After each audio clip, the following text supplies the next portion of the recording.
Chapter 16, A lot of people are hitting me noon. The training fields for the necromancy major. Han Shao was absent-mindedly cleaning as he ran through Master Jean's morning lecture in his mind. Han Shao's eyebrows were slightly as he was deep in thought. A fat figure sprinted in from the door and came to a stop in front of Han Shao.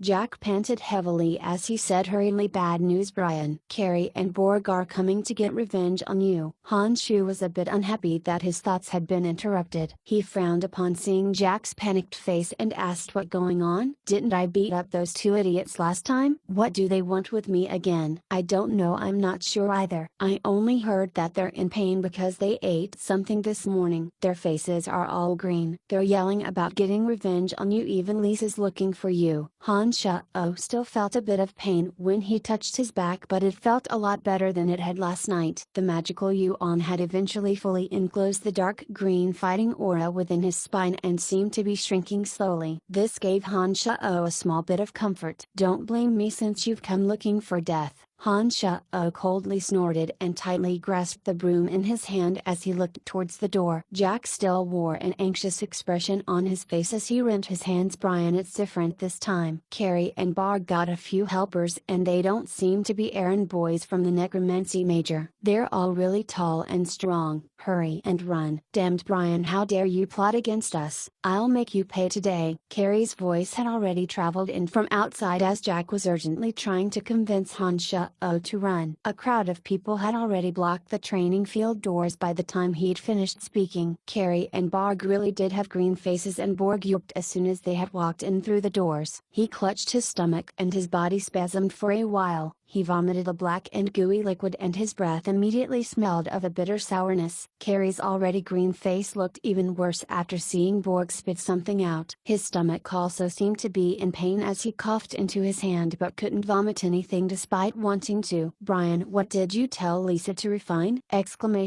"She fed it to us and we're like this now. It's my death or yours today." He clutched his stomach with one hand and pointed an accusing finger with the other as he spoke bitterly. Borg's body felt a bit weak after vomiting and leaned on the door to keep himself upright. He smiled inwardly as Han Shao felt silly. He had randomly made up some disgusting things to fob off Lisa last time she'd asked him why he suddenly became so agile and vigorous, but who knew that she'd take it for real and actually refine the revolting things. It looks like she'd experimented on Borg and Carrie. No wonder the two looked worse than death. No, I didn't." Han Shao shook his head and said with an expression of ignorance. He looked dumb and quite innocent. "Lisa told us everything." "How dare you still say you didn't?" "I'm not leaving until I teach you a lesson today." Carrie bellowed angrily and made a gesture at those he'd brought with him. There were 6 errand boys including Borg. They rolled up their sleeves and walked menacingly toward Han Shao.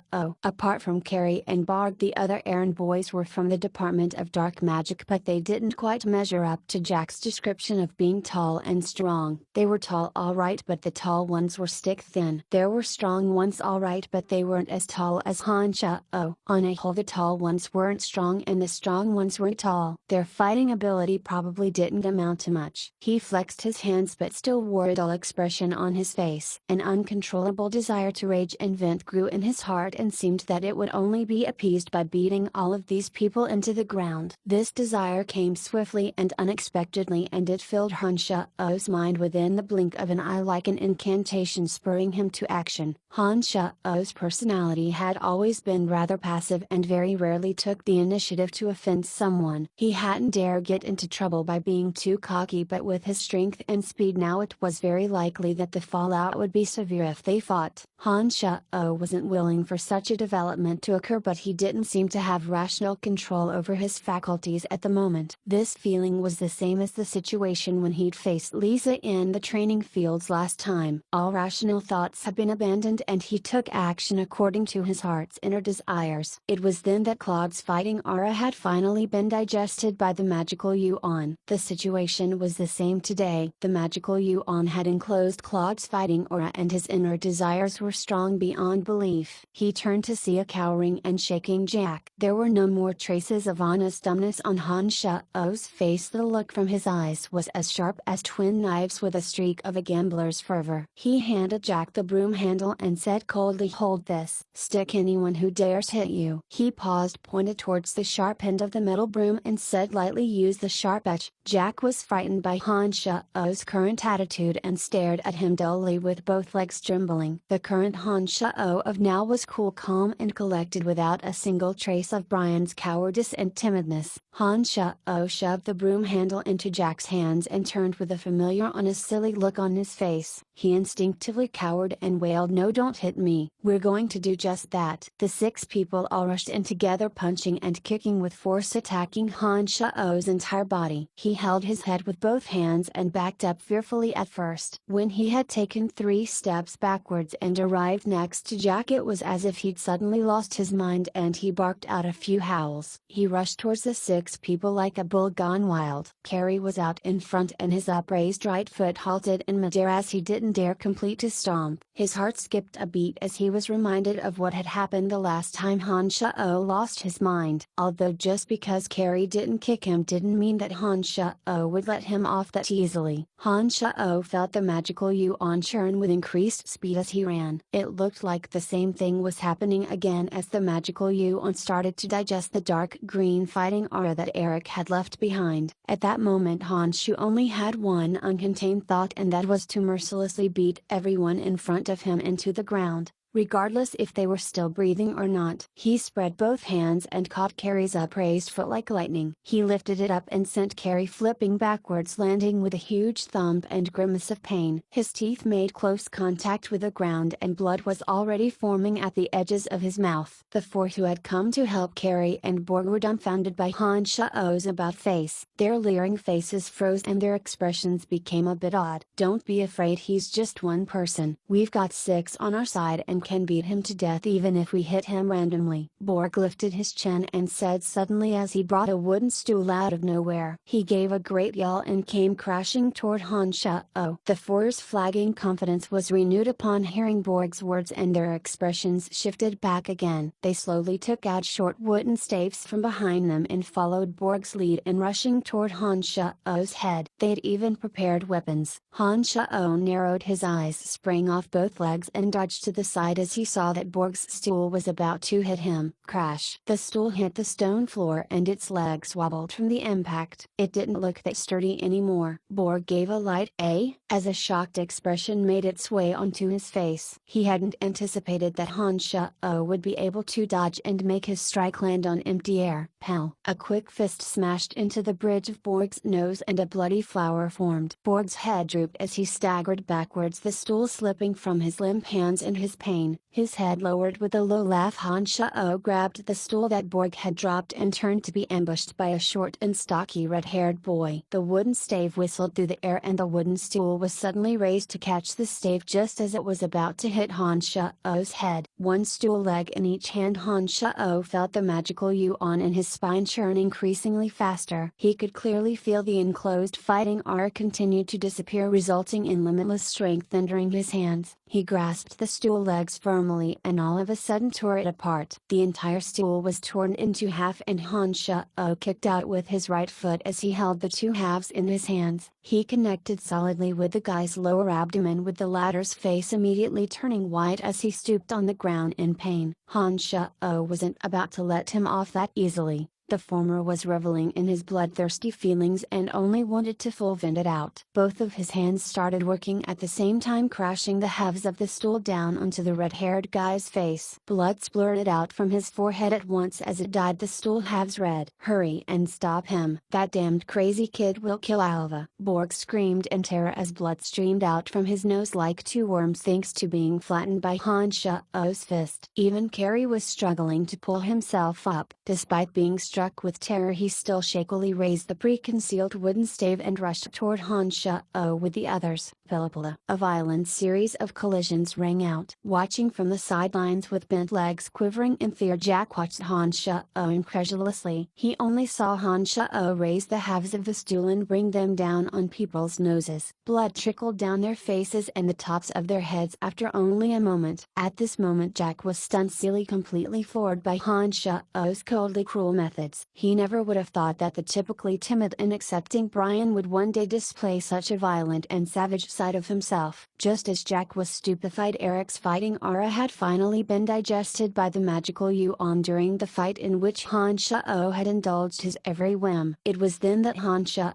came to himself and abruptly realized what he was doing. He couldn't help but feel a bit afraid. "There's sounds of fighting. What's going on? Go check at the training fields." Han Shao suddenly heard Fanny's voice sound from afar with rapidly approaching footsteps following her words. He turned back to see Carrie Borg and Co. look at him with faces full of fear and dismay, each scared out of their minds. They all wielded wooden staves, but not one dared take one step closer. Han Shao knew that things were grave indeed, and madly ran through different scenarios in his mind. A sudden thought struck him and he unexpectedly ran towards the training field doors. He smeared the blood from the stool onto his face and head as he ran and threw the two blood-stained halves away. He grabbed his back where Eric's sword had entered him and gave a mighty yank along with a great roar of pain. The injury hadn't fully scabbed over yet and it ripped open immediately, fresh blood staining his back red. At the door, Han Shao abruptly switched from a sprint to a full stop and fell to the ground, arduously crawling towards the door. He stuck out two blood-stained hands when he saw that Fanny and Co. had appeared and said with a face full of terror and blood, "A lot of people are hitting me." Chapter 17, An Evil Honest Grin. Fanny panicked upon seeing Han Shao's pathetic condition, and her beautiful athletic long legs quickly sprinted toward Han Shao. "Ah!" Han Shao gave an anguished cry as the blood drained out of his face. He stared at Fanny and stammered with pain, "Master Fanny, you're stepping on my hand." Fanny was nearsighted to begin with and had run too quickly in her haste without paying attention to what was underfoot. Add to that Han Shao's outstretched hands were on the ground in his desire to present a convincing front, and it all resulted in this current situation. Fanny was wearing knee-high boots with skinny-high stiletto heels. She had been sprinting with a certain rush of speed when she stepped firmly on Han Shao's left hand. The pain on his face was not feigned in the slightest. It truly was pain that cut deep into the bone marrow. Han Shao hadn't suffered any major injuries in his prolonged fight with Carrie and Co. But now he was suffering from agony deep within his bones. "Ooh. Sorry Brian, I didn't see that your hand was stretched out this far." Fanny was horrified and hastily apologized. The boot that had been stepping on Han Shao's left hand was swiftly retracted in shock and rapidly shunted to the left. But Han Shao's outstretched right hand was precisely where her foot would land. Han Shao was scared out of his mind upon seeing that the sharp spike was about to wreak havoc on his right hand. He withdrew his hand with lightning-like speed and wiped at the blood traces on his face. He pointed at the gobsmacked crew behind him and sent up a wail proclaiming his grievances. They had me." Fanny's face darkened as soon as she heard these words. Although there were multiple injuries to Carrie and Co.'s faces, they had long since wiped off all traces of blood when they heard someone approaching. They were afraid of being questioned and in the confusion wiped off all the blood on the weapons that they then carelessly discarded. They had been planning to keep their mouths shut and just chalk the afternoon's events up to bad luck. Who knew that Han Shao would be so evil as to pin the blame on them after he'd beaten them up? Fanny's beautiful eyes were astute. She threw a glance towards Carrie and Co. and realized that although their clothes were in disarray, there were no traces of blood on their face. There were however traces of blood on some far-flung wooden staves. She had merely cast one glance, lowered her head to gaze at the blood on Han Shao's back and face, and wisely deduced what had happened here. Carrie and Co. had ganged up to beat up Han Shao. The blood on the wooden staves was proof. "I will inform the school authorities of this matter. All of you can await your punishment. I feel disgusted by so many bullying a thin, weak Brian." Fanny looked at Carrie and Co. coldly and said with a shrill voice, "Master Fanny, that's not what happened. He beat us." "Jack, you saw it all. Wasn't Brian the one hitting us?" Carrie was dismayed and yelled in a panic. Little fatty Jack's legs were still trembling on the side. He had been completely frightened and was in awe of Han Shao's actions. Jack cast a far glance upon hearing Carrie's words and discovered that Han Shao was winking at him and gesturing with his head as he lay on the ground. His confidence bolstered. Jack stuck out his stomach and pointed a chubby hand at the group, speaking speaking with an air of self-righteousness. "Stop lying, Carrie. I'm not afraid of you now that Master Fanny is here. You guys hit Brian and want me to lie for you. Honest, Jack won't do that." Carrie and his crew still wanted to say something but was stopped by Fanny's upraised hand and cold snort. "Stop disseminating and wait to be punished." She looked at the pathetic Han Sha-Oh as she turned and picked him up by the collar of his shirt. She said tenderly, "Come, let me tend to your wounds. You're my research topic and I can't allow you to get injured so often." The fresh smell of her breath wafted toward Han Sha-Oh's nose as Fanny spoke, making him suddenly feel that the part of his hand that had been stepped on wasn't in so much pain after all. His back to Fanny, Han Sha-Oh signaled with his eyes for Jack to leave and then smiled an honest smile at Carrie and his group. However, these guys had just been badly beaten by Han Sha-Oh and then had all the blame pinned on them. The honest smile he was flashing them now only appeared to be the most evil, terrifying smile on this earth. 10 minutes later, Fanny's lab. Apart from Fanny, Lisa had also come to Fanny's lab under the pretext of having some questions. Along the way, her gaze when looking at Han Sha-Oh was quite strange, making him feel ill at ease. Fanny bade Han Sha-Oh to lie down on the bed upon reaching her lab and found a bottle of medicinal solution. Just as she was about to apply it to Han Sha-Oh, Lisa gave a light laugh and grabbed the bottle from her, smiling merrily. "Master Fanny, you're not wearing your glasses. Let me do it for you." Fanny didn't think too much of Lisa's words and nodded. "Okay, clean his wounds while I find some gauze. I don't know where I've put it." Fanny talked to herself as she rummaged throughout the lab, whereas Lisa held the bottle in her left hand and applied the solution onto Han Sha-Oh's back with her right. She peered closely at his body and said slowly, "This injury doesn't look like it was just formed. Why has it scabbed over on the top?" Greatly startled, Han Sha-Oh gave an internal cry of dismay. It looked like he'd underestimated the peculiarities of his own body. His body's restoration abilities had been enhanced since he'd started training his magical yuan. The injury he'd suffered at dawn had already started to scab over after a short while, to be unfortunately witnessed by Lisa. He didn't make a sound as he knew there was no point in saying anything now. He might as well pretend to be a fool to the end as if he hadn't heard Lisa say anything. He kept making noises of pain with his mouth as if the wound greatly pained him. It was at this moment that a surge of pain traveled from him back. He immediately howled in agony and swiftly turned his head to glare at Lisa, only to be met with the glee of uncovering a secret in her eyes. He gave a silent "uh-oh" and laughed dumbly, facing forward again after saying, "Hurts." "Brian, what's going on?" Fanny inquired after hearing his tormented scream. She was still looking for gauze on the other side. "Oh, Master Fanny, I accidentally touched his wound just now." "No big deal, I'll be more careful this time." "Then be more careful." Fanny paid no attention to what was going on after her response. An alluring scent made its way to his nostrils, followed by hot air puffing by his ear. Lisa kept her voice low. "Damned Brian, do you think I don't know that you're pretending? Huh? You scared me by pretending to be dead and then gave me the wrong method for refining medicine. If I hadn't been smart enough to experiment on Carrie and Borg, I would have suffered to death because of you. I'll be frank, I got to the lab before Carrie and heard your conversation with Jack through a ghoul. I even saw the entire process of you beating up Carrie. You're really something now, aren't you? You even know how to scheme against others." He not bad, not bad. Lisa continued to apply the solution as she spoke, but obviously wanted to get some revenge as she frequently pressed down hard on Han Sha-Oh's wound. Han Shu had been made by Lisa and his heart was feeling topsy-turvy. He had no idea what Lisa was planning, so even though the injury hurt like hell, he didn't dare complain loudly. He could only grind his teeth in pain as he muffled his cries. With her plump lips lowered to his ears and fragrance wafting over Han Sha-Oh's face, Lisa saw that he refused to make a sound. She said fiercely, "Last time at the training fields, damn, you even kissed me.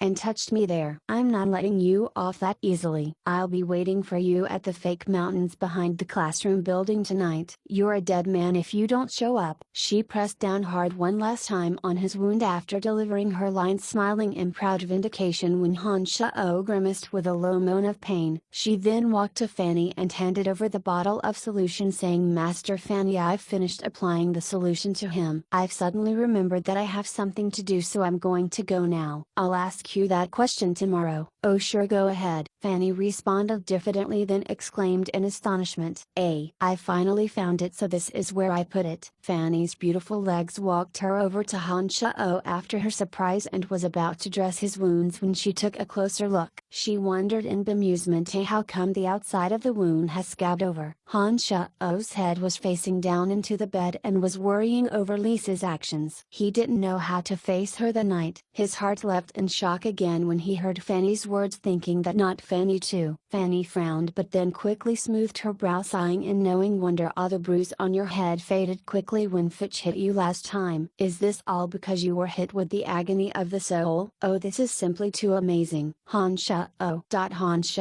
was speechless at the sight of Fanny's self-satisfying thoughts. How can her imagination be so creative as to find a reasonable explanation for something obviously incredibly odd? Fanny became absorbed in a round of wonder and thought for a while, then started dressing Han Shao's wounds. Her movements were extremely gentle, as if afraid of hurting Han Shao.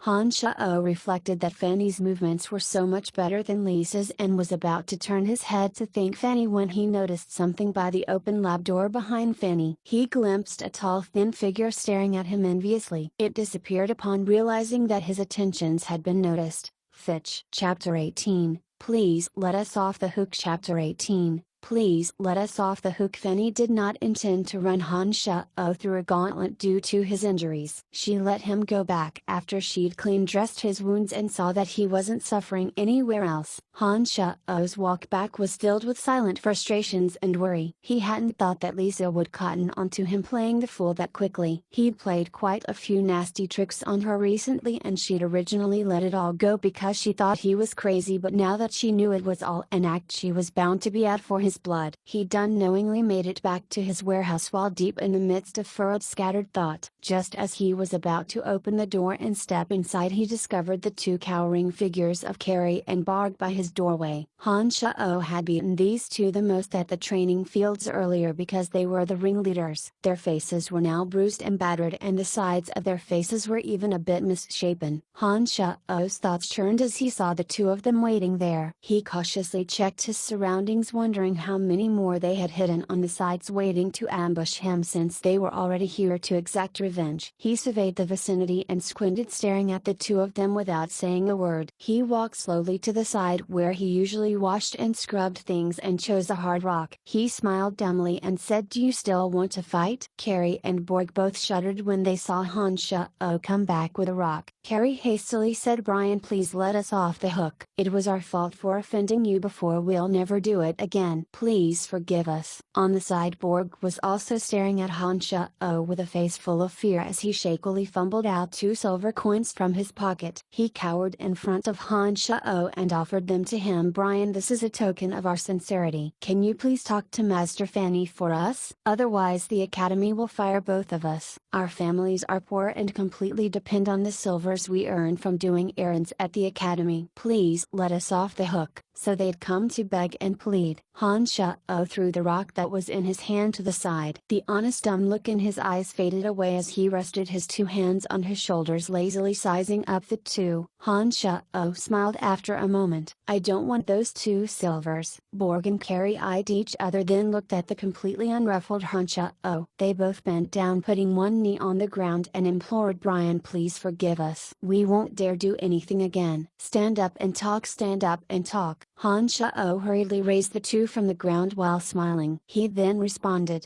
"I don't want your silver, but I'll talk to Master Fanny and leave you 2 alone in the future if you agree on one condition." At this point, how could Borg and Carrie not know that Han Shao had always been putting on an act? Han Shao's coldly cruel methods in the training fields had stunned and frightened all thoughts of revenge out of their heads. The current Han Shao had completely exceeded all of their expectations. "We agree to whatever condition you want," Borg speedily replied, fervently looking at Han Shao. Han Shao looked at the 2 in a measured, unflappable manner and nodded. He said, "In the future, The two of you need to hop to it on all my errand duties and finish them quickly. I'll talk to Master Fanny as long as you two agree to this. No problem, Brian, we've got this. We know what to do. We'll carry out your work in the future. Carrie almost tripped over his words in rapid agreement as if he was afraid that Han Sha-O would regret his words. There were 4 errand boys in the necromancy major. If the school authorities really did sweep Carrie and Borg out the door, they wouldn't be able to immediately find replacements. This way the two's original jobs would undoubtedly fall onto Han Sha-O and Jack's shoulders. Han Sha-O would no longer have any free time and was naturally something he didn't want to see. Now that Carrie and Borg had agreed to handle Han Sha-O's business for him, he would have a lot more energy to do other things. What a change in fortunes. It used to be that Brian was the one receiving a whole heck of extra work from these guys. Now the situation was reversed and he had indirectly gotten revenge for that unlucky Brian. He noted that the sky was darkening and remembered that the proposed time with Lisa was quickly approaching. He said with some degree of impatience, all right,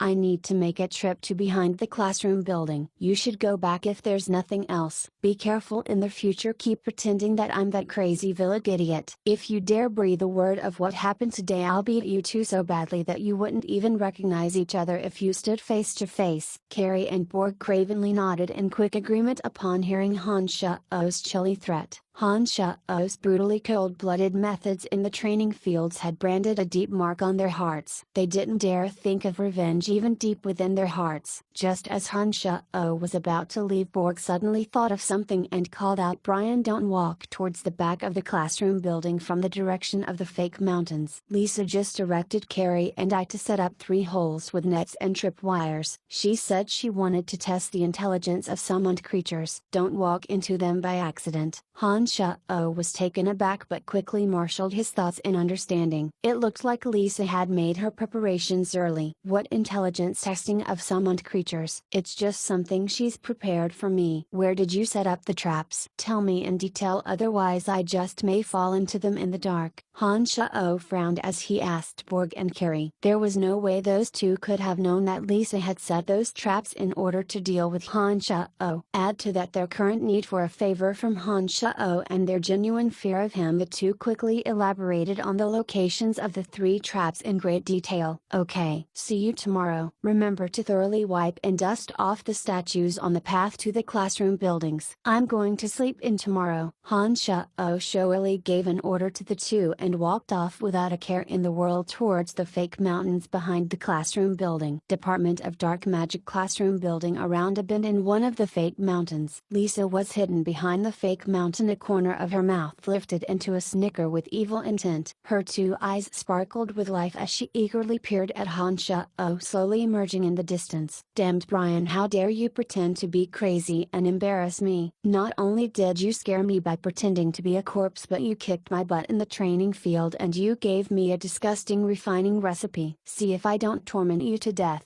Lisa thought viciously and her fingers tightened on the rope wrapped around her hand. The other end of the rope was wrapped in a circular loop laid on the path that Han Sha-O would have to take on his way to the fake mountain. Lisa would give a mighty pull as soon as he set both feet into the loop, immediately tripping him to the ground. A big outstretched net had already been laid out on a protruding rock further up ahead, just waiting to entangle Han Sha-O as soon as his legs were tied up. Lisa laughed a silent, cruel laugh as she watched the unassuming Han Sha-O approach. She observed him looking all around, calling out as he slowly shuffled forward, Lisa, where are you? Come on out. I'm here. Come over here. I have something to tell you. You're dead if you don't come over here. Lisa snorted lightly as she stayed behind the fake mountain. Han Sha-O glanced to his left and right again and walked towards the area with the rope lying in wait as if he was completely oblivious. Lisa's heart swelled in joy and she flexed her hands around the rope in her hands, focusing her concentration on the second that both of Han Sha-O's legs stepped into the trap. Just as one of his feet landed in the trap, Han Sha-O's body suddenly froze as he called out again, Lisa, where are you hiding? The loop was just a few inches in front of Han Sha-O's foot. Lisa had almost lost control and sprang the trap when she saw that Han Sha-O was about to fall right into it. Her heart skipped a beat when she saw that she'd miscalculated. Just as Lisa relaxed and was about to respond, Han Sha-O's still body he quickly strode out, evading the trap in the blink of an eye. He continued walking, murmuring in confusion, "Lisa, what game are you trying to play?" Thus, Lisa's carefully laid out rope loop and net trap was seemingly carelessly dodged by Han Shao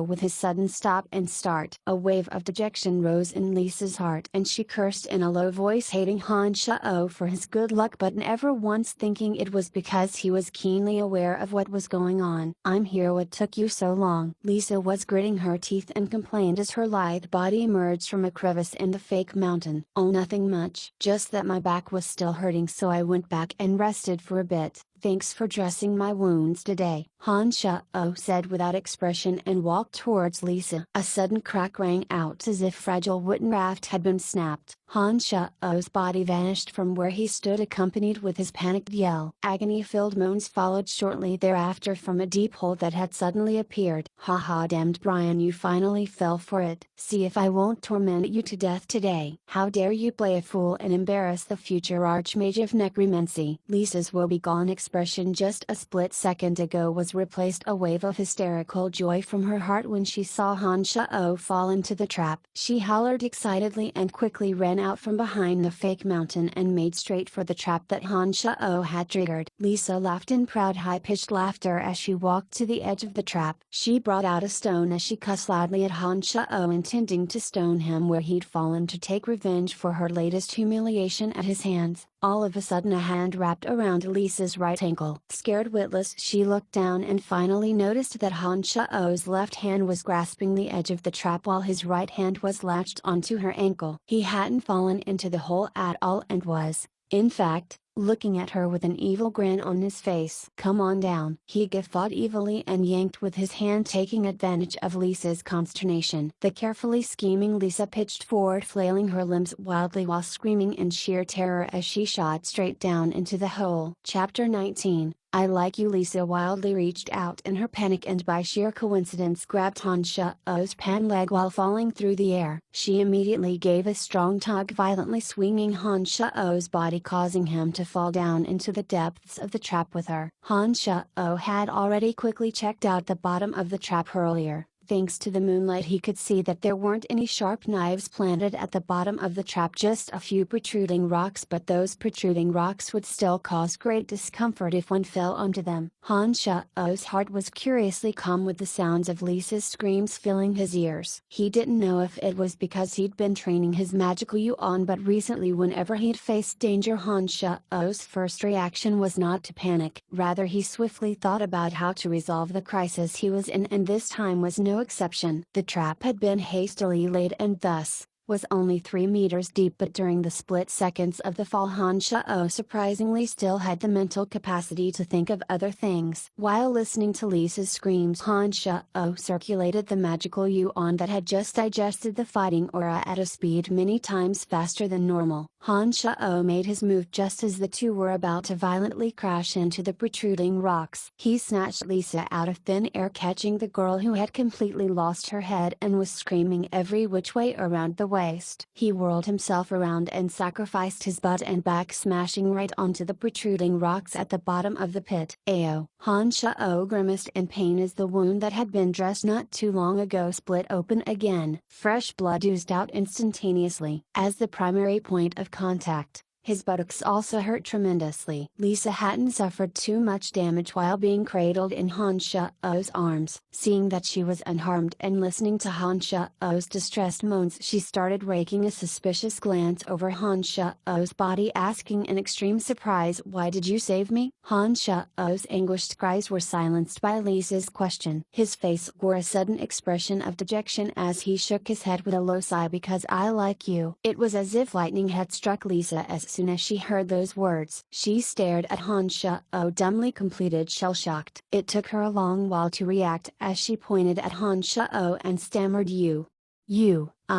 I, what did you say?" "I said I like you," Lisa. Han Shao gazed upon Lisa with a face full of sincerity, speaking wholeheartedly. I've actually liked you all these years and so have never begrudged you for experimenting on me. Even when you almost tormented me to death with the agony of the soul, I still never hated you. Except I understand that I'm just an errand slave. There's too much of a gap between my status and yours, so I just bury these thoughts deep in my heart and never dare to express them. I could only act crazy in hopes of soliciting more attention from you. Lisa, was I a fool to do so? I am so mean, such an asshole. Han Shao sprouted off lies with an earnest face on one hand and with the other inwardly marveled that he could use such low methods after arriving in a strange world. He didn't know whether it was due to training his magical yuan or the fact that he had been evil to begin with and it had only begun to show itself after shrugging off all constraints in this strange world. Lisa was completely dumbfounded by Han Shao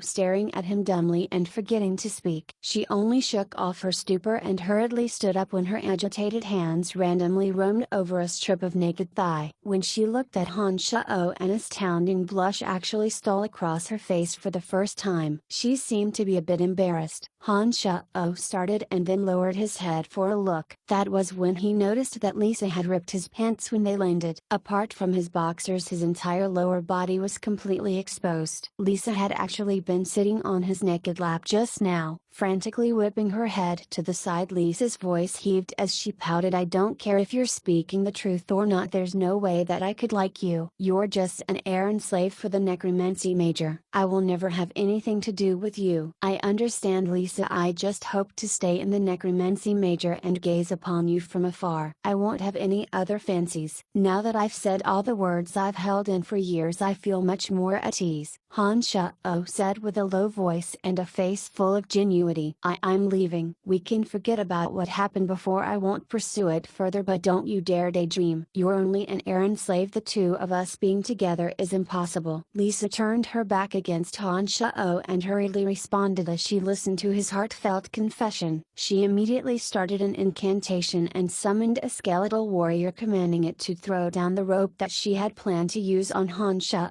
Han Shao knew that once girls knew that someone had a secret crush on them, they would be unable to do anything to that person no matter how much they had hated the person before. Lisa was the same. Lisa wouldn't like Han Shao just because of his words, but would forgive Han Shao for his past deeds because of them. She would even help him in the future because she thought that Han Shao liked her. Even if she never liked Han Shao, she would be touched and thus her future actions and judgment would be affected. Seeing that Lisa was about to leave, Han Shao turned his back on Lisa and smiled an evil smile of a plot succeeding. He then lowered his voice, Lisa, I can do anything for you. I have done everything possible to learn that if you want your breasts to develop fully, then you must drink lots of papaya milk and do lots of swimming. When showering after swimming, you should massage the sides of your breasts. They say that doing this will ensure that breasts develop fully. Damned Brian, where did you hear all this? Lisa kept her head averted, throwing down a huffy response as she grasped the rope. After a pause, Lisa spoke again. What's papaya milk? A milk will do. 2 cups a day. Han Shao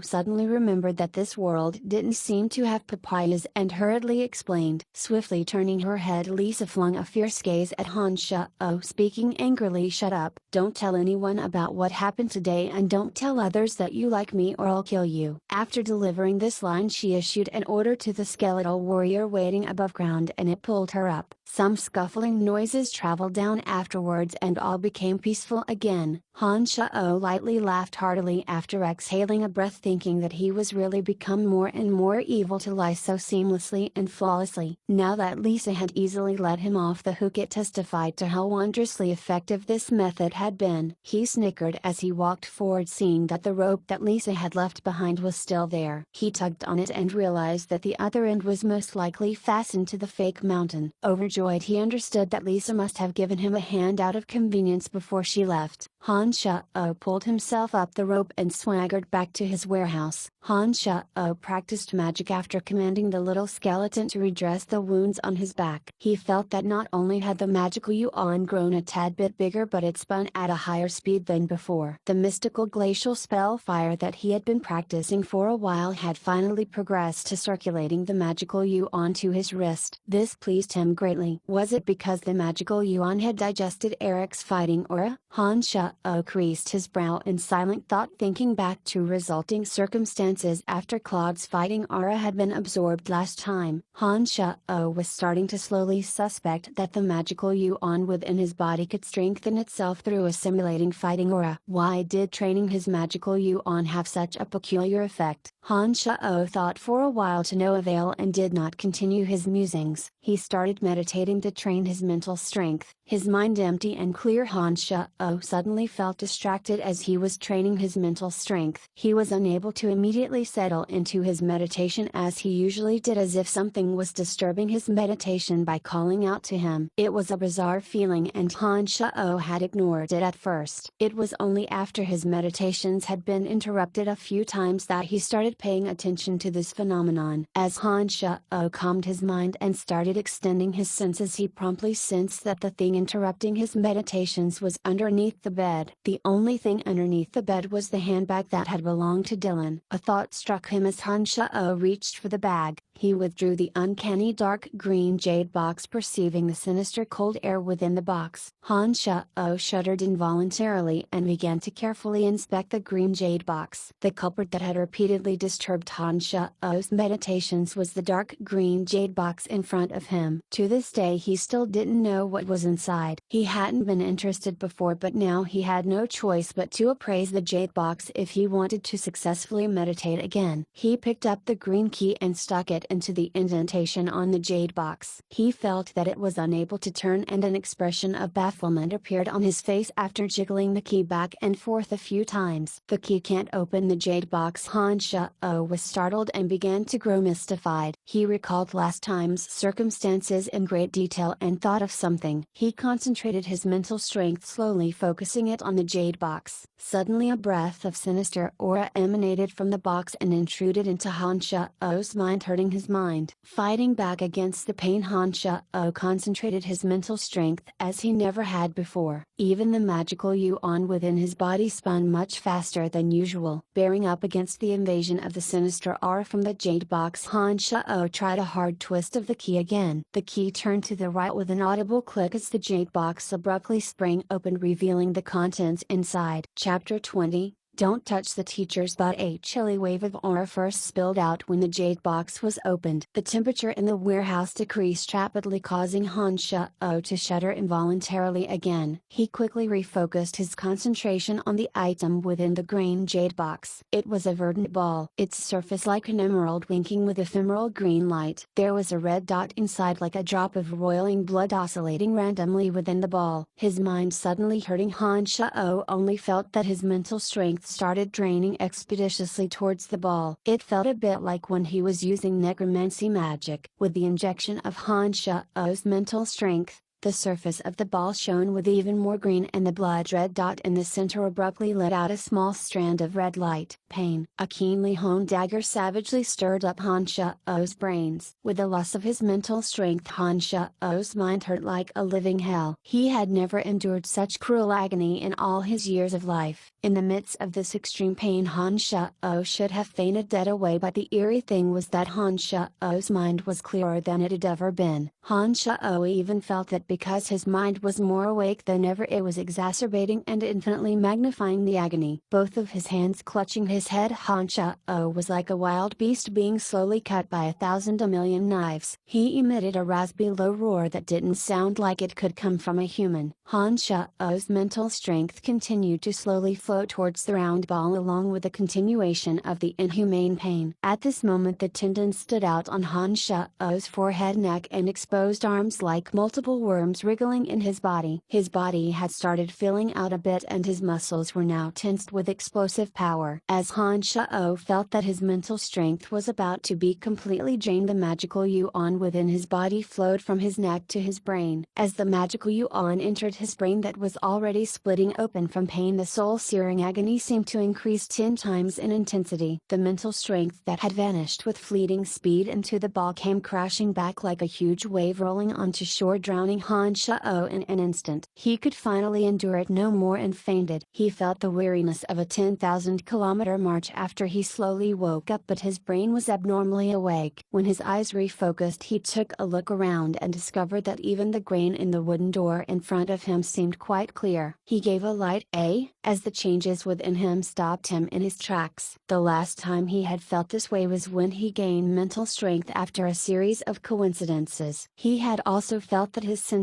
were heightened then and hastened to concentrate his mental strength again upon noting that this feeling had returned in force. Exuberant joy immediately blossomed on his face as he thought the saying of "what doesn't kill you makes you strong" is true. Even that amount of danger hadn't been enough to end me just now, and now I've mysteriously benefited from that disaster. He could feel that his mental strength had increased in spades and was much more potent than the amount of mental strength he'd labored to increase over the past 2 months. These mystifying things had truly happened, shocking Han Shao beyond belief as his gaze fell once more onto the dark green ball. The faint green luster on its surface seemed to have dimmed somewhat, but the drop of red within it was even more vibrant. He frowned as he backed a few inches away and made a close observation of the verdant ball. He suddenly felt that this ball was very similar to something. After a few moments of thought, he started in fright and made a sudden inspection of the ball. It was very much like an eyeball, and the more he looked at it the more it seemed to be one. The dot of red within the verdant ball seemed to be an eye sizing Han Shao up, giving him an exceedingly creeped out feeling. He shuddered rather violently as he closed the jade box with all the hair on his neck raised. A sharp click rang out as the jade box locked itself again and the key that had been stuck in the indentation automatically bounced out. Han Shao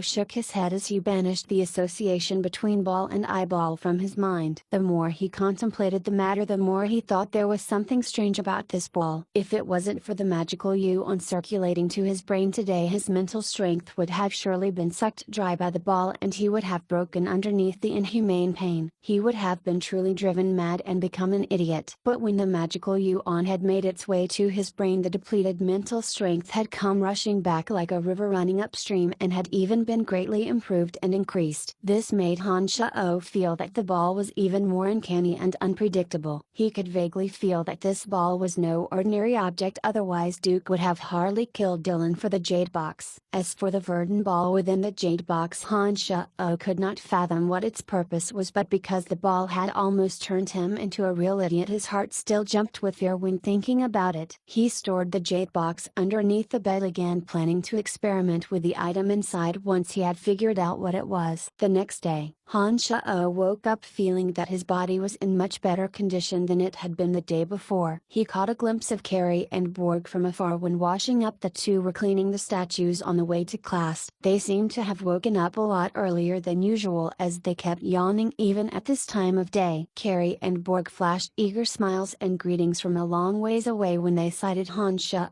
also reminding him to speak to Master Fanny as early as possible. After downing his breakfast and listening to another lecture from Master Jean on the foundations of magic as he swept the hallway for the necromancy classrooms, Han Shao walked directly towards the training fields. Brian Fitch is in the training field asking Master Fanny some questions regarding magical knowledge. Please speak to her soon or the two of us are really screwed. Han Shao bumped into Carrie and Borg at the door. The two had just finished cleaning the training fields and pleaded with Han Shao as soon as they saw him. Han Shao nodded as he said lazily, all right, I'll go find Master Fanny now." Fitch had some bad blood with Jean, not to mention that Fitch was already a journeyman mage. Therefore he naturally had no need to continue to listen to Jean's foundational knowledge classes. Fitch was gazing at Fanny on the side, completely mesmerized. Love, desire and the light of greed mixed together and sparkled in his eyes. His eyes kept roaming over Fanny's beautiful body and he didn't even notice Han Shao's arrival. Fitch, watch this. Even with my eyes covered I can still command dark creatures to seek at the correct target based on previous memory. Fanny's eyes were covered as a few zombies bypassed several obstacles using the clubs in their hands to land hard hits onto wooden targets as she spoke. Focused on teaching, Fanny naturally had no idea that Fitch was not paying any attention to her words. Fitch's attention was purely concentrated on her beautiful curves. Upon seeing that Fitch completely ignoring Fanny's explanation and that his gaze was continuously combing over her body, Han Shao thought silently that no wonder this kid has failed to advance to adept class even after multiple tries. Judging from the situation, Fitch must have used additional tutoring as an excuse for some alone time with Fanny. Fanny's covered eyes must have something to do with instructing Fitch on how to use his heart to command dark creature attacks.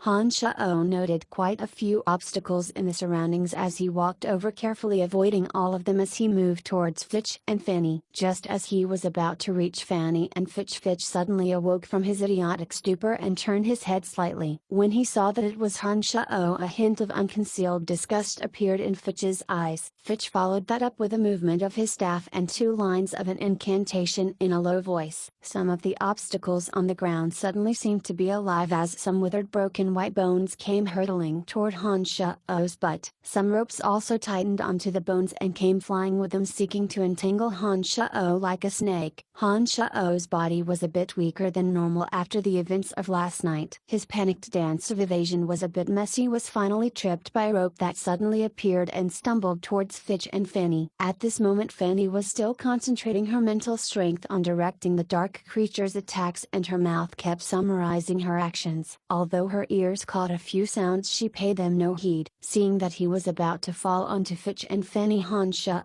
still reached out wildly for something to stabilize himself, even though his heart was calm. But at this moment a trace of a cold smile tugged at Fitch's lips. He raised his staff slightly and aimed it towards the falling Han Shao, obviously up to no good. Panicking inside now as well, Han Shao forcefully twisted his body to the left in mid-air, trying to avoid Fitch's attack. When his body started falling towards Fanny, the results of Han Shao's magic training came to bear as his body miraculously stopped after sucking in his waist and pushing out with his stomach. But Han Shao didn't manage to retract his randomly flailing right arm in time, and it landed on Fanny's pert, well-rounded butt. The ecstasy of supple, tender, well-filled out curve immediately traveled the point of contact between Han Shao and Fanny back to his brain. In curious coincidence, Han Shao actually gave a light pinch before realizing what he was doing and backing up violently. He understood the insanity of his actions just now and was extremely frightened, thinking that there was no way Fanny would forgive him. Why had he pinched her butt cheek, even though it had felt wondrous? As he practically flew in retreat, Han Shao looked at Fitch, who glaring back at Han Shao with eyes spitting fire and a body trembling in rage. It was as if Han Shao had committed something terrible, such as murdering Fitch's entire family. Fanny also exclaimed in shock and immediately ripped off the black cloth covering her eyes. Fanny is never going to forgive me now. Shit, Han Shao thought. Papa. 2 slaps. Fitch had been furiously staring at Han Shao when 2 red palm prints appeared on his face. Fanny was enraged and stared at Fitch with killing intent, her lofty breasts heaving, and she raged, "Damned Fitch, how dare you take advantage and violate me?